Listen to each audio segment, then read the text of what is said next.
Rusia merilis rekaman Angkatan Udara Rusia menghancurkan target di wilayah Ukraina, Rabu tanggal 20 April. Video dua pesawat Su-34 beraksi sebagai bagian dari operasi militer khusus di Ukraina.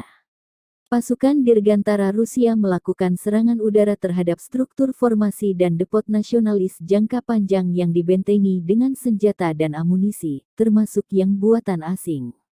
Pilot menuntaskan misi secara tunggal dan berpasangan. Hasil serangan udara dicatat melalui kontrol objektif pesawat dan kendaraan udara tak berawak, demikian keterangan video yang diunggah Kementerian Pertahanan Rusia dikutip Tribun Timur.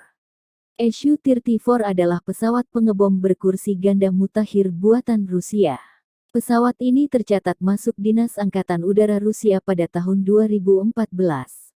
Su-34 memiliki kokpit lapis baja untuk dua tempat duduk awak yang berdampingan. Su-34 dirancang untuk penyebaran taktis terhadap target darat dan laut pada misi tunggal dan kelompok di siang dan malam hari, di bawah kondisi cuaca yang baik dan buruk, dan dalam lingkungan yang tidak bersahabat dengan serangan balasan dan peperangan elektronik. Su-34 juga ahli dalam pengintaian udara. Su-34 menggantikan pesawat tempur serangan taktis Su-24 dan pembom jarak jauh Tu-22M3.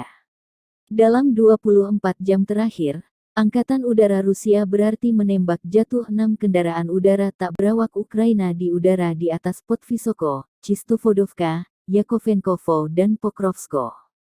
Juga, 2 rudal taktis Tokau ditembak jatuh di dekat Donetsko dan Skilevatu. Secara total, 140 pesawat, 496 kendaraan udara tak berawak, 253 sistem rudal anti pesawat, 2.388 tank dan kendaraan tempur lapis baja lainnya.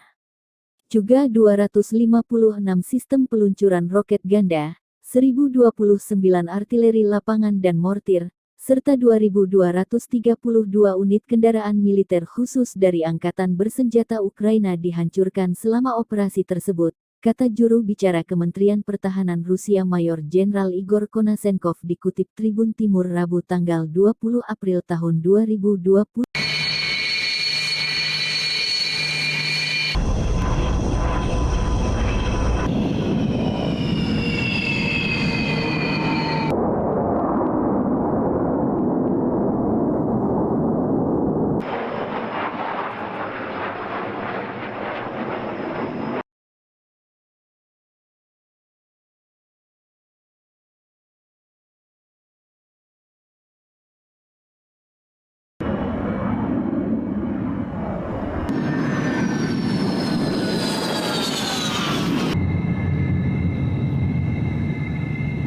Terima kasih sudah nonton. Jangan lupa like, subscribe, dan share ya.